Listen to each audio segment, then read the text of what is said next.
أعوذ بالله من الشيطان الرجيم بسم الله الرحمن الرحيم قل أعوذ برب الناس ملك الناس إله الناس من شر الوسواس الخناس الذي يوسوس في صدور الناس من الجنة والناس صدق الله العظيم.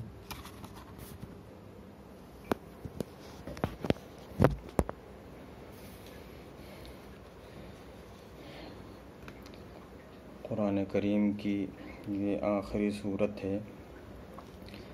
ہم اسی سے قرآن کریم کے ترجمے کا آغاز کر رہے ہیں، اس لیے کہ ادھر کی چھوٹی چھوٹی صورتیں ہیں اور یہ وہ صورتیں ہیں جن کو عموماً نماز میں پڑھا جاتا ہے. اس لیے سب سے پہلے انہی کا ترجمہ ذہن میں ہونا چاہیے.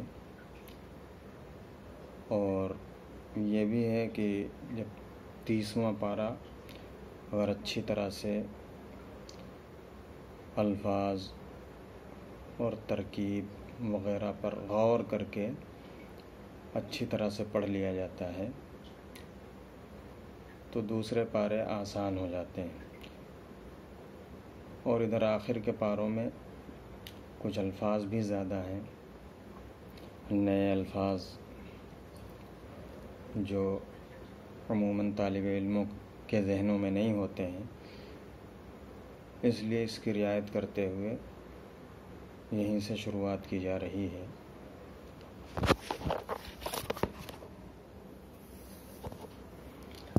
چنانچہ اللہ تبارک و تعالیٰ نے ارشاد فرمایا،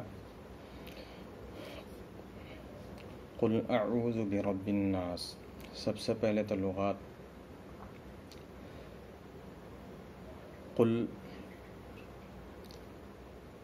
یہ قال یقول قولاً سے امر کا صیغہ ہے، واحد مذکر حاضر.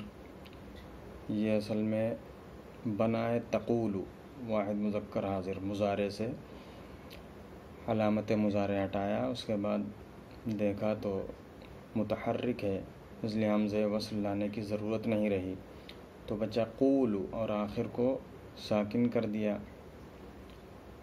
جیسا کہ امر میں ساکن ہو جاتا ہے تو اجتماع ساکنین ہو گیا، قول ہو گیا تو واو کو حذف کر دیا گیا، قل ہو گیا.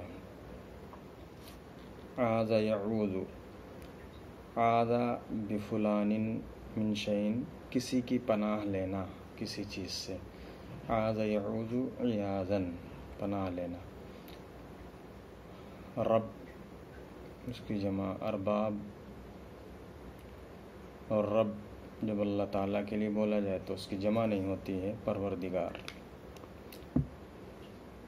اور الناس یہ اس میں جمع ہے، اس کے لفظ سے اس کا واحد نہیں آتا، اس کا واحد انسان بغیر لفظ ہی ہے. ملک کی جمع ملوک، بادشاہ صفت مشبہ ہے. الہ اس کی جمع آلہہ، معبود. شر اس کی جمع شرور، برائی. الوسواس یہ اس میں مصدر ہے، وسوستن کے معنی میں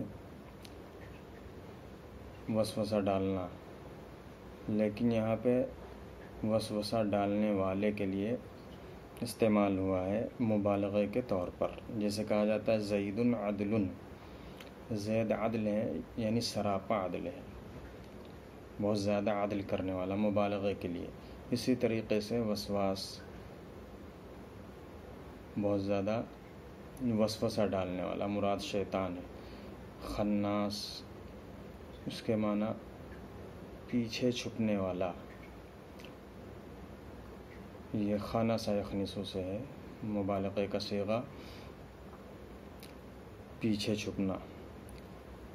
اب چونکہ شیطان بھی چھپ جاتا ہے جب اس کے سامنے اللہ کا ذکر کیا جاتا ہے، ورد کیا جاتا ہے یا تعوذ پڑھا جاتا ہے تو وہ چھپ جاتا ہے۔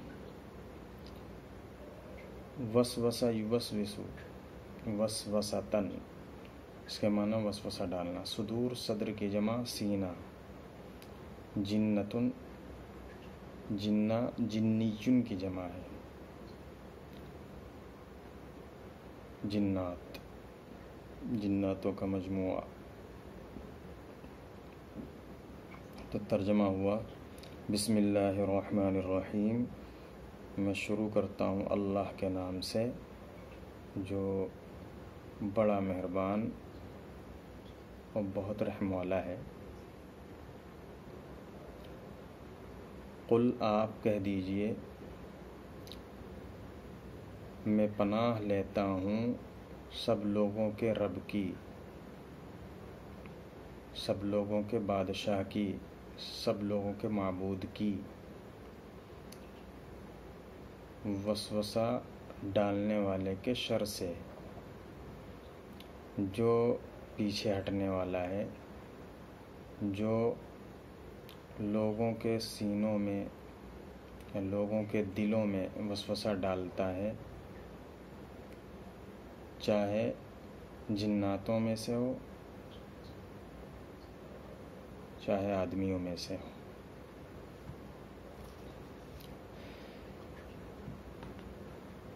اب اس میں ترکیب کے اعتبار سے اس کو دیکھیں تو قل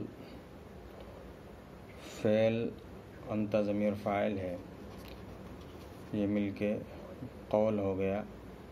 اعوذ فعل بفاعل، رب با حرف جار، رب الناس، یہ مضاف مضافلے مل کر مبدل منہ ملک الناس، بدل اول، الہ الناس بدل ثانی، مبدل منہ اپنے دونوں بدلوں سے مل کر مجرور، جار مجرور سے مل کر اعوذ سے متعلق، پھر من حرف جار، شر مضاف، الوسواس موصوف، الخناس صفت اول، الذی اسم موصول، یوسوسو فعل بفاعل، فی حرف جار، صدور الناس مضاف مضاف الیہ مل کر مجرور، جار مجرور سے مل کر متعلق یوسوسو سے، من الجنۃ والناس، الجنہ معطوف علیہ، الناس معطوف علیہ مل کر مجرور، جار مجرور سے مل کر یوسوسو سے، یہ بھی متعلق۔ اور ایک ترکیب کے اعتبار سے دوسری ترکیب من الجنۃ والناس کو حال بنا سکتے ہیں یوسوسو کی ضمیر سے، تو یہ کائناً سے متعلق حال ہو جائے گا۔ اب اس کے بعد یہ یوسوسو فعل اپنے فاعل و متعلق سے مل کر یا حال سے مل کر جملہ فعلیہ خبریہ ہو کر صلہ، موصول صلہ مل کر صفت ثانی وسواس کی، وسواس موصوف اپنی دونوں صفتوں سے مل کر مضافلے، مضافلے مل کر مجرور، جار مجرور سے مل کر اعوذ سے متعلق، اعوذ فعل اپنے فاعل اور دونوں متعلقوں سے مل کر جملہ فعلیہ ہو کر مقولہ، قول مقولہ مل کر جملہ انشائیہ۔ اب اس آیت کریمہ، اس صورت کا شان نزول یہ ہے، یہ اور اس سے پہلے والی قل اعوذ برب الفلق، یہ دونوں صورتیں ایک ساتھ نازل ہوئی تھیں۔ شان نزول یہ ہے کہ آپ صلی اللہ علیہ وسلم پر ایک یہودی لبید ابن عاصم اور اس کی بیٹیوں نے مل کر سحر کر دیا تھا، جادو کر دیا تھا۔ تو آپ صلی اللہ علیہ وسلم نے اللہ تعالیٰ سے دعا مانگی، اللہ تبارک و تعالیٰ نے یہ دونوں صورتیں بھیجیں، جن میں سے پہلی صورت میں 5 آیتیں ہیں اور دوسری میں 6 آیتیں ہیں، اور اللہ تبارک و تعالیٰ نے وہ جگہ بھی بتا دی جس جگہ پہ سحر کیا گیا تھا۔ تو آپ صلی اللہ علیہ وسلم وہاں تشریف لے گئے، وہاں سحر جن چیزوں پہ کیا گیا تھا وہ سامان ملا، وہیں پہ ایک تانت کا ٹکڑا بھی ملا جس میں 11 گرہیں لگی ہوئی تھیں، حضرت جبرائیل علیہ السلام ایک ایک آیت پڑھتے جاتے تھے اور ایک ایک گرہ کھلتی جاتی تھی، اور 11 آیتیں اس میں اور 11 گرہیں تھیں، وہ ایک ایک گرہ ساری کی ساری کھل گئیں اور آپ صلی اللہ علیہ وسلم شفا یاب ہوئے۔ تو اس سے پتہ یہ چلا کہ سحر کا اثر ہوتا ہے، نبی اکرم صلی اللہ علیہ وسلم پر بھی ہو گیا۔ جس طرح سے چھری کے اندر کاٹنے کی صلاحیت ہوتی ہے، ایسے سحر کے اندر بھی ہوتی ہے کہ وہ ہو جاتا ہے۔ اب اللہ تبارک و تعالیٰ اس کے لیے اسباب پیدا فرماتے ہیں، جیسا کہ یہ آیت دونوں صورتیں عطا فرمائیں۔ اب جو سحر زدہ اس کو پڑھنا چاہیے، اس کے اوپر پڑھ کے دم کرنا چاہیے، تو احادیث میں آتا ہے کہ ان سے شفا ملتی ہے۔ اور یہ دونوں صورتیں ایسی ہیں کہ ان کا ورد رکھنا چاہیے تاکہ تمام برائیوں سے حفاظت ہو، اور سوتے وقت بھی ان کو پڑھنا چاہیے۔ آپ صلی اللہ علیہ وسلم پڑھتے تھے اور اپنے ہاتھوں پہ دم کر کے اپنے بدن پر پھیرتے تھے۔ ان دونوں صورتوں میں پہلی صورت میں استعاذہ ہے دنیاوی چیزوں سے،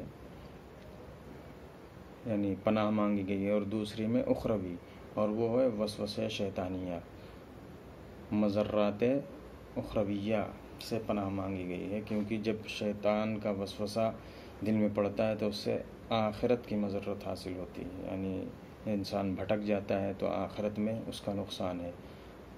اور اوپر والی قل اعوذ برب الفلق میں دنیاوی چیزوں کی مضرات سے پناہ مانگی گئی ہے۔